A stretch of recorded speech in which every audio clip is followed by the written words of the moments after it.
Expect them to be places where justice is served, order is maintained. When it comes to federal detention centers, shout out to Chop Lord Ross, that's his YouTube channel. You'd expect them to be places where justice is served, order is maintained, and dangerous criminals are securely held while awaiting trial, all under the watch of professional staff following strict protocols. Unfortunately, those are just the ideals. In reality, many federal jails in the United States inside New York most jail.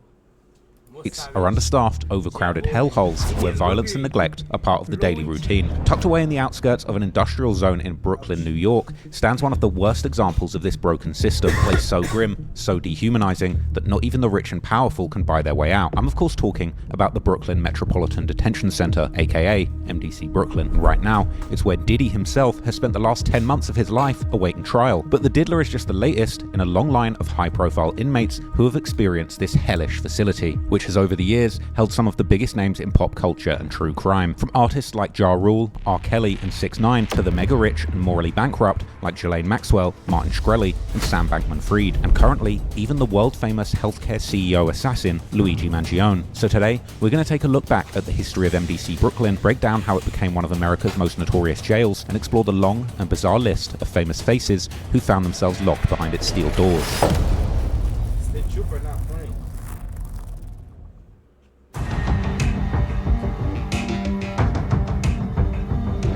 The Metropolitan Detention Center, aka MDC, sits on the 29th Street in Brooklyn's Sunset Park neighborhood, occupying land that was once part of the historic Bush Terminal, a massive shopping and manufacturing complex that helped define Brooklyn's industrial waterfront for decades. From the outside, it looks like what it is, a concrete fortress designed to keep people in and everyone else out. But behind these walls, some of the wildest things have been going down for decades, from the Italian mafia running the jail like their private social club during the 90s, to guards taking part in abusing and beating up inmates during the 2000s like it was a team building exercise, to the entire jail going days without heat and power in the middle of the winter during the 2010s, all the way to the current day when the conditions inside the jail are described as hell on earth. But none of this was arguably an accident. Every single disaster at MDC Brooklyn today can be traced back to a series of lies that were told from the very beginning. You see, back in the 80s and early 90s, crime in New York had reached alarming rates, exemplified by the record-breaking homicide numbers. Good evening. We're coming off the bloodiest year in the history of New York, 1,784 homicides, and we're starting off the new year with at least 10 murders in the city today. The New York preliminary murder rate that released today is 700 more than Los Angeles and twice that of Chicago. If you ride the subways, tonight's news is not so good.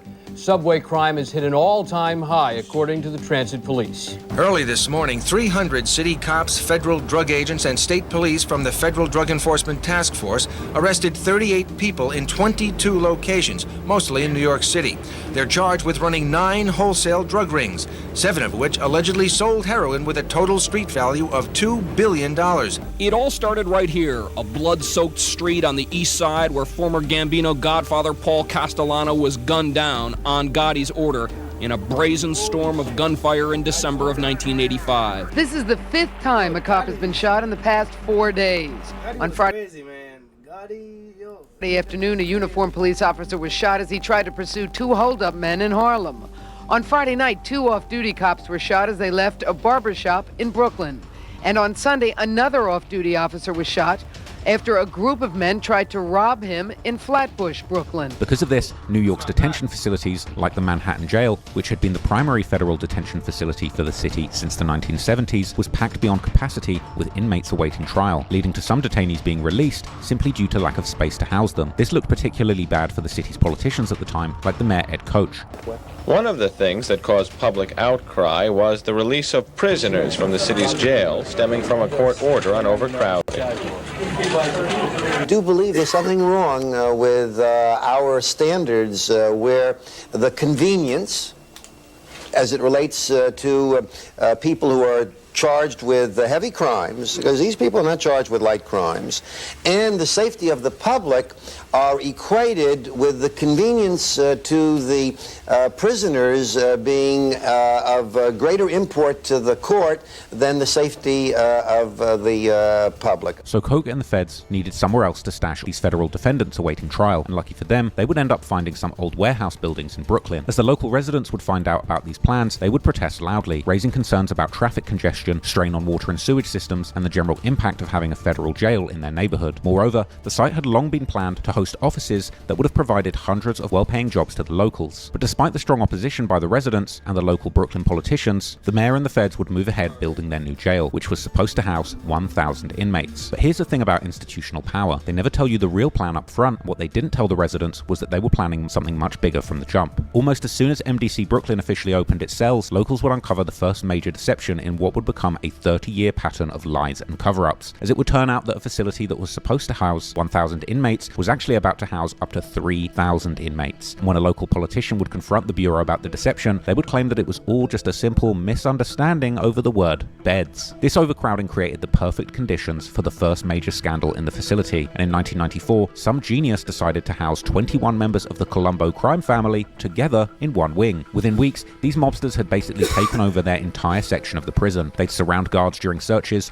hoard foods until other inmates went hungry, and literally hung an Italians only sign outside the TV room. Among them was Billy Fingers, real name William Cotolo, a former acting underboss who'd survived multiple assassination attempts in the streets during the Colombo family's numerous external and internal conflicts. It would take 6 months to break up this mafia social club masquerading as a prison wing, but of course that was just the beginning of MDC Brooklyn's problems, as just 3 years later, federal investigators would uncover something that made the Colombo takeover look like a minor disciplinary issue. In 1997, the Department of Justice launched what they would call Operation Badfellas, and what they found was a corruption scandal so massive that it exposed the entire facility as basically a criminal enterprise. 20 people were arrested, including 11 guards who had been running what amounted to a luxury hotel service for mafia bosses and drug dealers, including officers smuggling vodka hidden inside Evian water bottles, gourmet Italian food, heroin, marijuana, and even styling gel to inmates who could afford to pay anywhere from $100 to $1,000 per delivery. One guard was caught on surveillance video saying that he wanted to attend the mobsters' meetings inside the prisons so he can learn who was going to be whacked. Inside a jail? That's crazy.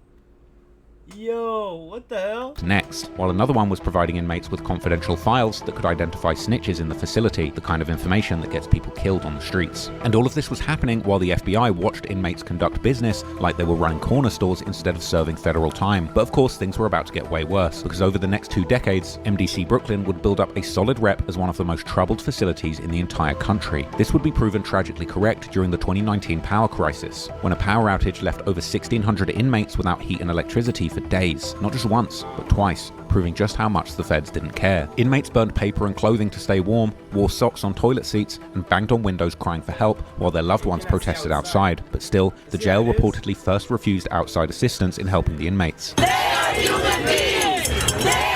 You see, if it's like fire happening, if the jug caught fire, you're dead, man. Look at it, there's no breaking. You see how it is? See the windows?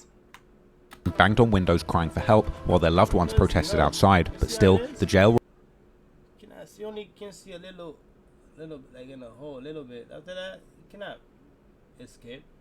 reportedly first refused outside assistance in helping the inmates. They are human beings!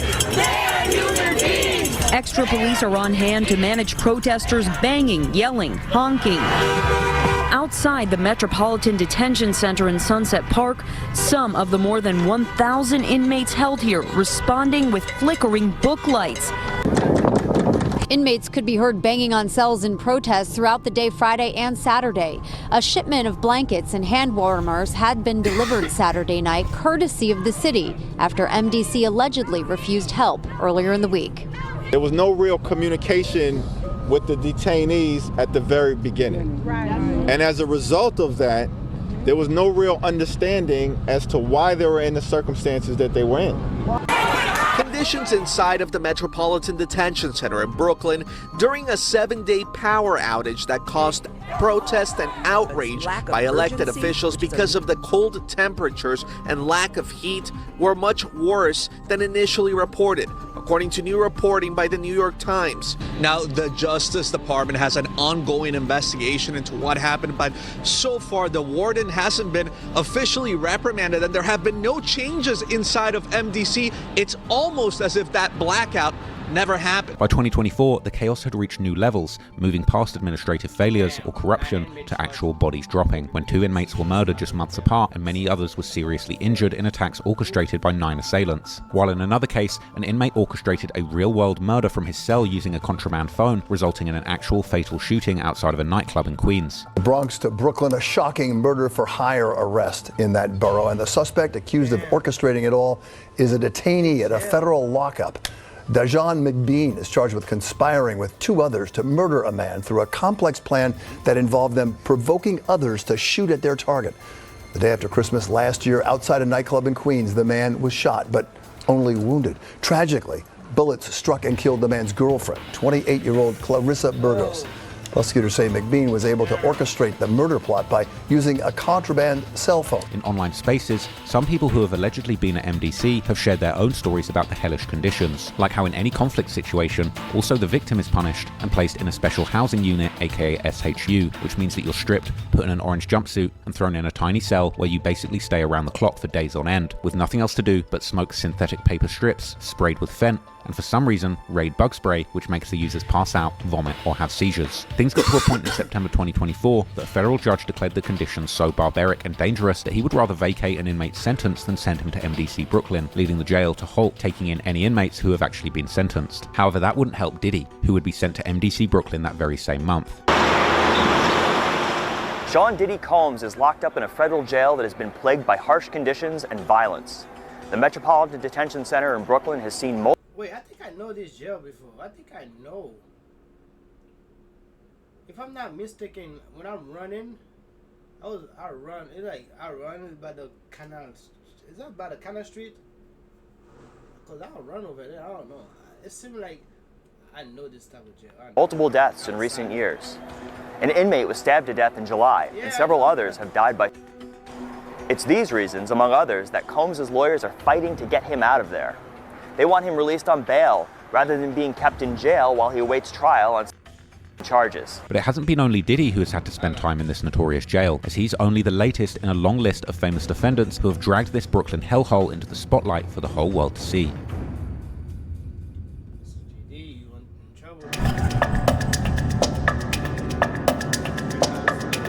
After the suspicious death of Jeffrey Epstein shut down Manhattan's federal jail back in 2021, MDC Brooklyn became the only slammer in town for high-profile federal defendants.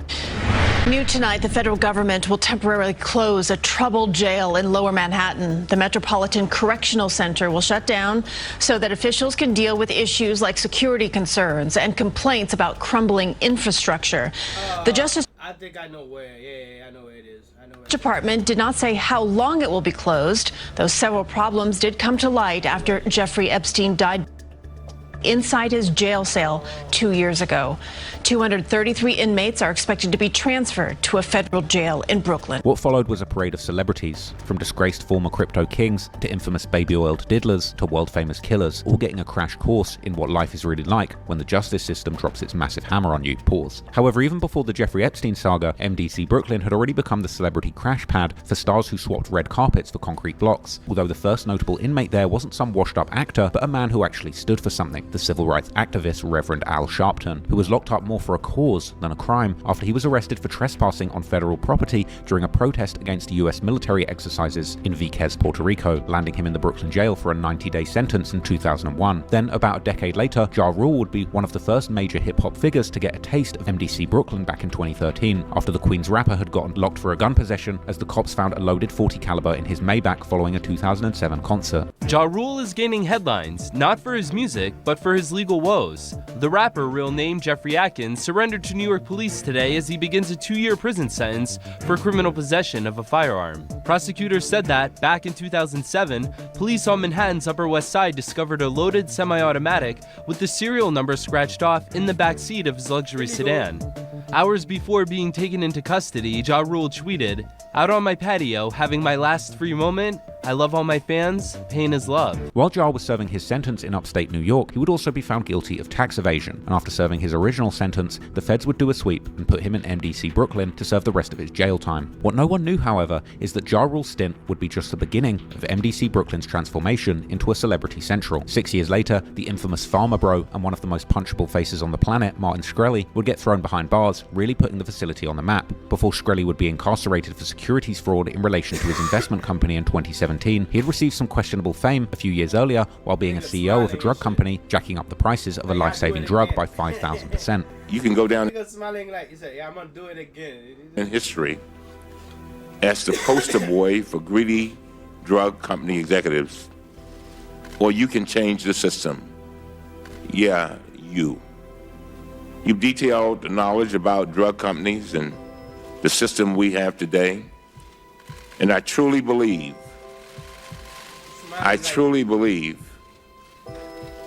are you listening? Yes. Thank you. Right after Nigga smiling like you wanna do it again. Yo, this guy crazy. receiving the verdict in August 2017, Shkreli had hopped on a live stream where he downplayed his upcoming sentence, saying there was a 50-50 chance that he would even serve any time, and at most, it would be a few months. Infamously outspoken and notorious for raising the price of a life-saving drug 5,000%, Shkreli was true to form today, live streaming from his home right after the verdict. I'm one of the richest New Yorkers there is, and that's after today's outcome, it's going to stay that way. Shkreli's hubris would backfire, though, after he would post on Facebook that he was offering $5,000 for a strand of Hillary Clinton's hair. He would claim it was supposed to have been a joke, but that joke would get his bail revoked, sending him straight to MDC Brooklyn while awaiting sentencing. Shkreli would be stuck in Brooklyn's concrete hellhole for 6 months, while dealing with all the chaos that made MDC Brooklyn one of the worst places you could possibly end up. Then, his infamous Joker smile would be wiped off his face for a hot minute, as the judge would come back with a hefty 7-year sentence, sending Shkreli to serve the rest of his time in Fort Dix Federal Prison in New Jersey. Shkreli would ultimately be released from prison in early 2022, and since being freed, he's opened up about his time behind bars numerous times, while also telling about his time at MDC Brooklyn, seemingly choosing to portray himself as a guy who can adapt to any situation, although his stories tend to often bring resemblance to Malibu's Most Wanted. Brooklyn, that has a new popular, famous inmate named Sean Combs. And yes, and so if you're sort of doing too much, they send you up to the 8th floor. So I got to live on with the other inmates for a while, and then they sent me up because you were doing the most. I was doing too much because you were running the place. Yeah, and but Diddy is starting there. It was like so I was with gangbangers, Bloods, YG, every gang you can imagine, and I had enough credibility. Queen of all used to rave. I had enough credibility with the blacks because I listened to the rap music, and After Shkreli's stint, Brooklyn would get a brief break from celebrity drama, but that quiet period wouldn't last long. In less than a year, He lying. Probably paid to get the facility that's I didn't want to attack you, man. How they call this?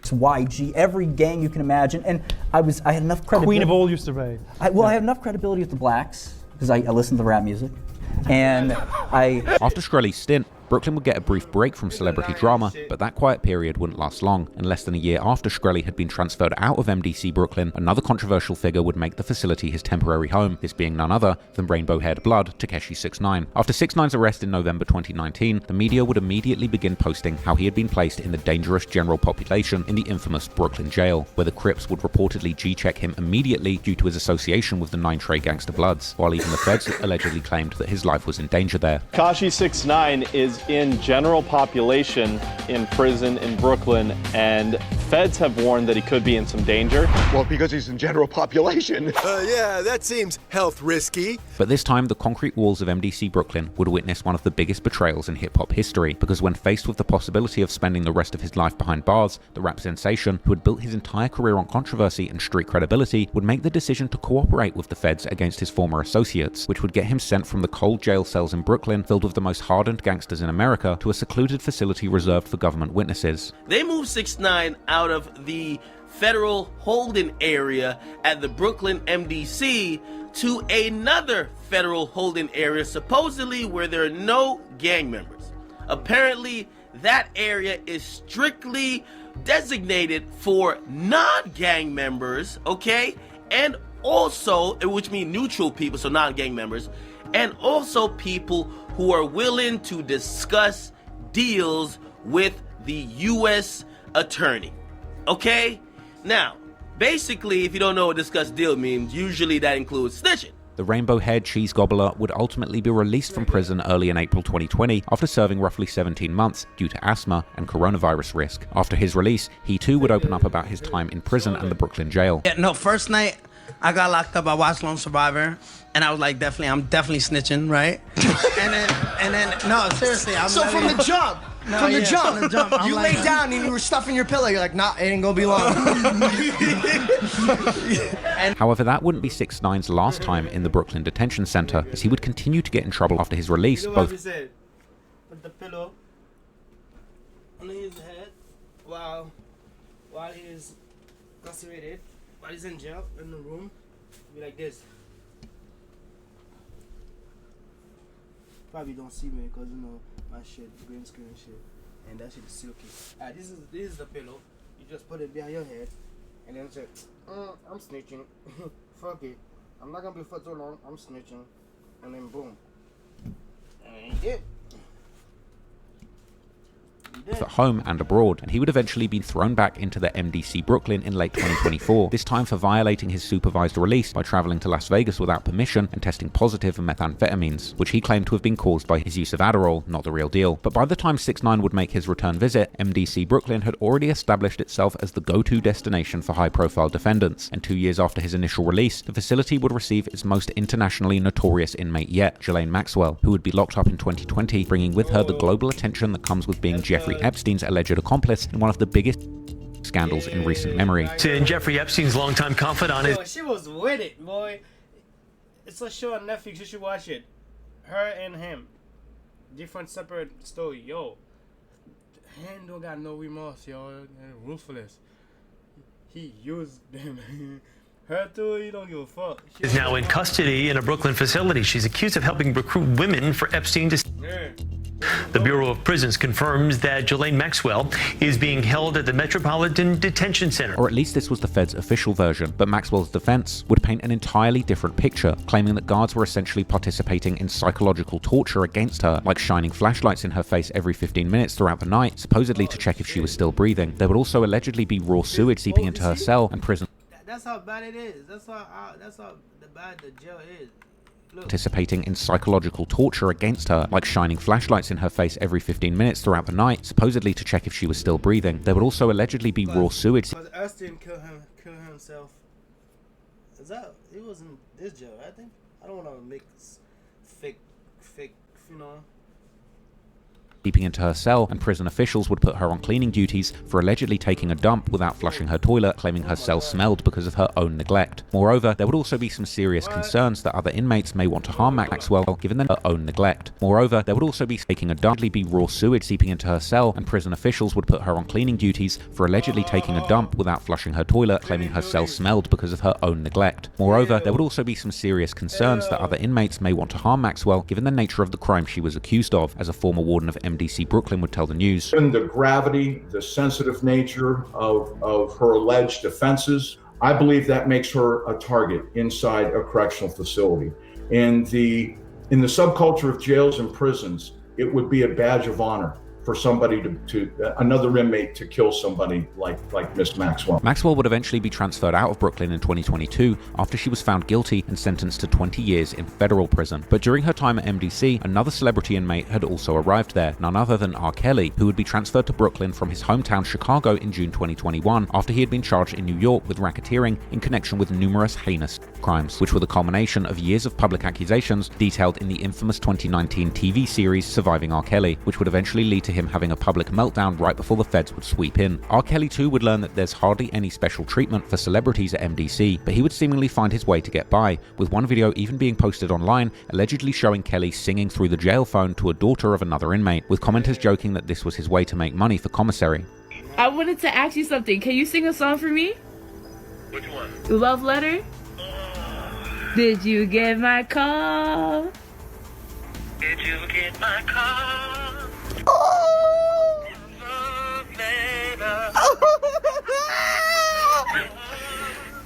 When you read my love letter. Yes, thank you.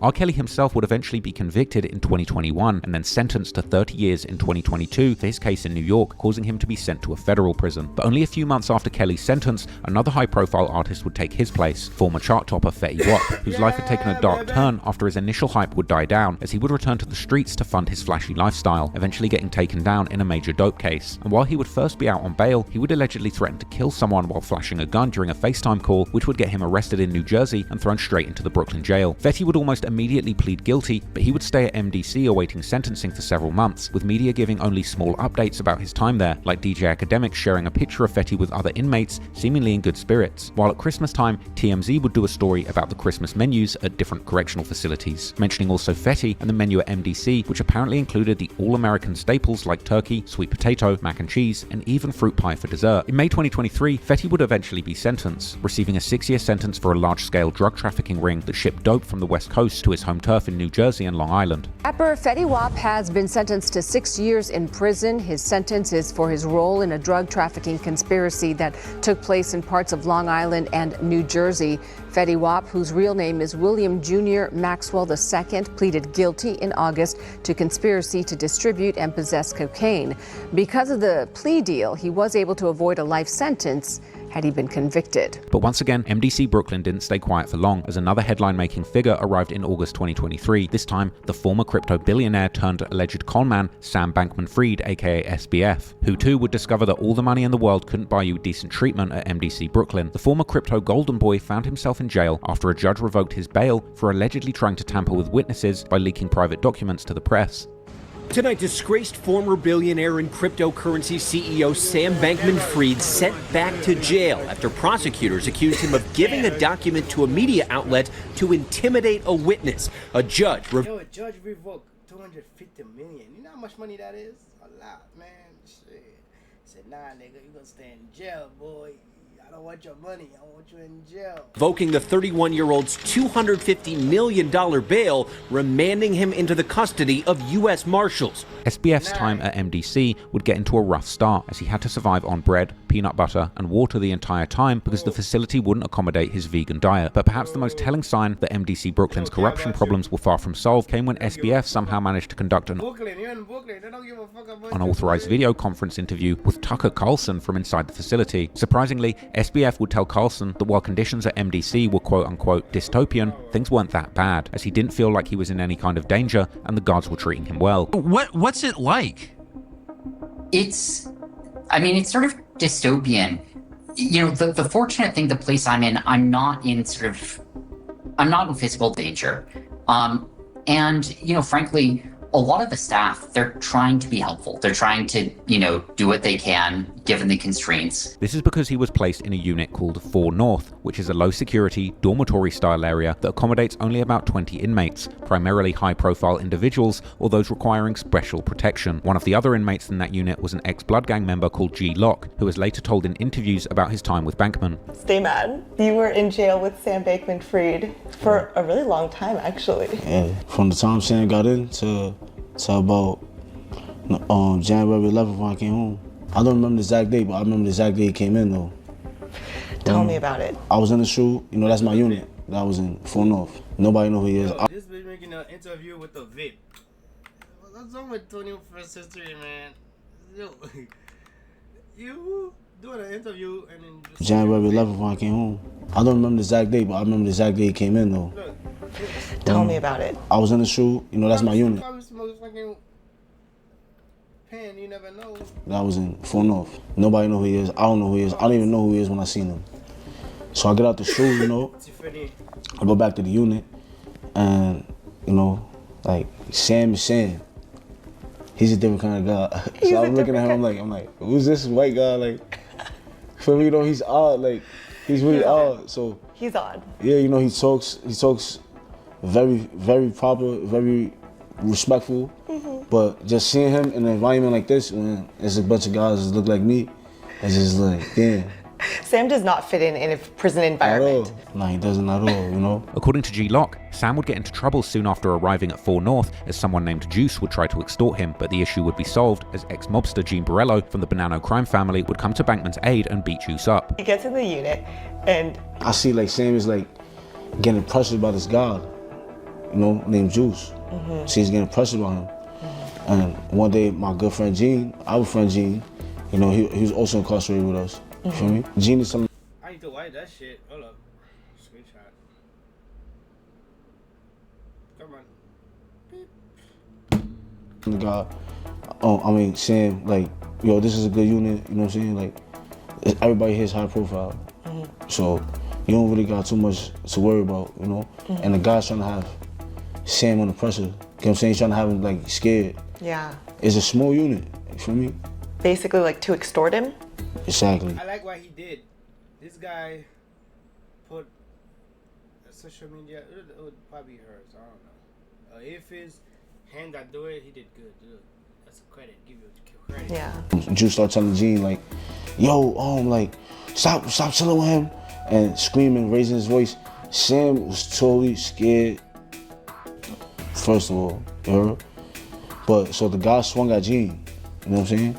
And Gene beat out of him. But then, about a year after Bankman had arrived at MDC Brooklyn, the jail would get another very high-profile inmate in September 2024 as the Diddler PMDC. And Gene beat out of him. But then, about a year after Bankman had arrived at MDC Brooklyn, the jail would get another very high-profile inmate in September 2024 as the Diddler P. Diddy would make his way into the same 4 North dorm, setting the stage for a bizarre chapter in the jail's already infamous history. Reports say that Sean Combs is living in the same unit of like a dorm of Brooklyn jail. They're in this dormitory style thing. No, I know. I've seen it. I visited once at LA jail. It's the scariest thing. Everybody's right. These guys are not roommates per se. They're in a unit. I get it. A group of other defendants assigned to the same section. Combs pleaded not guilty to charges of racketeering, conspiracy, and but the judge denied bail, $50 million. Diddy's arrival at MDC Brooklyn was the kind of celebrity booking that sent shockwaves through both the music industry. So the other one, 250 revoked, and that one 50 million.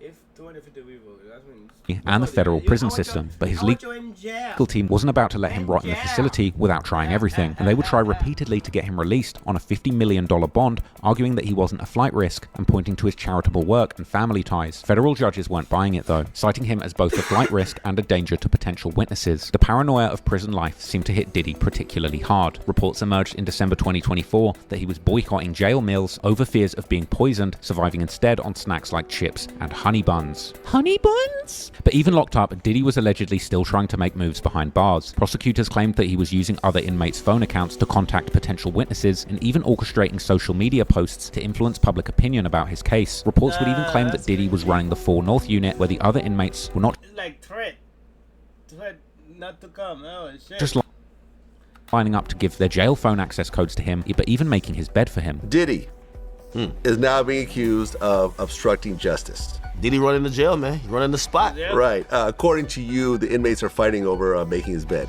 Yep. Well, really, according to Lisa Evers, I want to give her credit. Lisa Evers does an amazing job covering all things, within the New York metropolitan area. She interviewed an inmate that spent some time at MDC Brooklyn alongside Diddy. And, remember, we're all thinking that Diddy's like in super isolation. He doesn't talk to no inmates. We later find out via even court filings by the government, he does. And this one inmate looked like he's not wrong because he says, hey, listen, Diddy's such a big player in the game in terms of, his power and he's that guy even in jail. Dudes are getting jealous at other dudes based on who made his bed. And I'm like, yo. So that's a real thing? Yeah. People are actually making his bed? Yeah. I thought you were just joking. Listen, there's an inmate that said it. Meanwhile, things were about to get even crazier because that same month, Luigi Mangione, the 26-year-old accused of gunning down healthcare CEO Brian Thompson in broad daylight on a Manhattan street, would be initially placed in solitary confinement before being moved to the same protective unit housing Diddy and Sam Bankman-Fried. 26-year-old murder suspect Luigi Mangione is struggling with police officers as he was brought to a Pennsylvania court today for an extradition hearing, yelling out to the cameras. Do you know why the security working backward? For safety. Let's say there's someone coming at them so they don't, so they get ready to shoot. Completely out of touch and it's an insult to the intelligence of the American people. The case that everyone has been following, Luigi Mangione, the suspect in the killing of United Healthcare CEO Brian Thompson, is back. Free that guy, man. He didn't do nothing wrong. in New York after he waived his right to an extradition hearing. Mangione's plane landed earlier this hour at MacArthur Airport in Long Island. This comes after he appeared in a Pennsylvania courtroom earlier today with his attorney for 2 hearings. Well, the latest now on the murder of United Healthcare CEO Brian Thompson. His accused killer, Luigi Mangione, is now being held behind bars at the Metropolitan Detention Center in Brooklyn, the very same jail currently housing Sean Combs and Sam Bankman-Fried. But according to some reports, Diddy was actually getting jealous of Mangione suddenly being the one to get all of the attention in the jail, as Mangione's crime, contrary to the Diddler's escapades, was considered noble by the other inmates, as claimed by the notorious true crime TV host Nancy Grace. Dad, is Diddy jelly? Apparently, Sean Combs jealous after the healthcare assassin Luigi Mangione. No love lost between me and Mangione, but that said, he's angry that Mangione has apparently been crowned Miss Sweet Potato Queen at the MDC. Listen. Reports from sources inside Metropolitan Center say Diddy is furious that alleged CEO murderer Luigi Mangione is getting more attention behind bars. Diddy has allegedly been throwing tantrums, claiming he is innocent of, yet he continues getting so much hate inside the lockup, while Luigi gets so much love. Reports say prisoners apparently love Mangione, giving him support and sharing their stories of losing loved ones due to inadequate health care. The News Nation channel would even capture the other inmates yelling "Free Luigi" from the jail windows. Luigi's conditions suck! Free Luigi! Meanwhile, scrutiny over MDC Brooklyn's chaotic conditions. News Nation channel would even capture the other inmates yelling "Free Luigi" from the jail windows. Luigi's conditions suck! Free Luigi! Meanwhile, scrutiny over MDC Brooklyn's chaotic conditions has only intensified. In September 2024, U.S. Attorney's Office would post a press release stating that an officer at the MDC had been charged for allegedly chasing a civilian vehicle through the Brooklyn traffic before firing 3 shots, one of them hitting one of the people inside of the car. The following month, it was reported that an interagency operation had been launched due to all of the media attention focused on the jail's horrible conditions. Then, in March 2025, news reports revealed that the Department of Justice had launched a dozen new criminal cases, all tied to misconduct inside the facility, ranging from violent assaults and attempted murders to drug smuggling operations, some allegedly involving the jail's own correctional officers. Prosecutors say this February 22nd fight sent 5 inmates to the hospital, one of them with 18 stab wounds. Security cameras captured inmates in the melee holding sharp weapons, including this one, which is about a foot long. The U.S. Attorney for the Eastern District of New York is charging 6 inmates for the fight. It's one of 12 separate cases the Justice Department unveiled Thursday, all involving the Metropolitan Detention Center in Sunset Park.